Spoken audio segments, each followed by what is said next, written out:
ॐ सोमनाथाय नमः।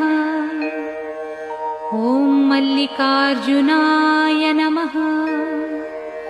ॐ महाकालेश्वराय नमः।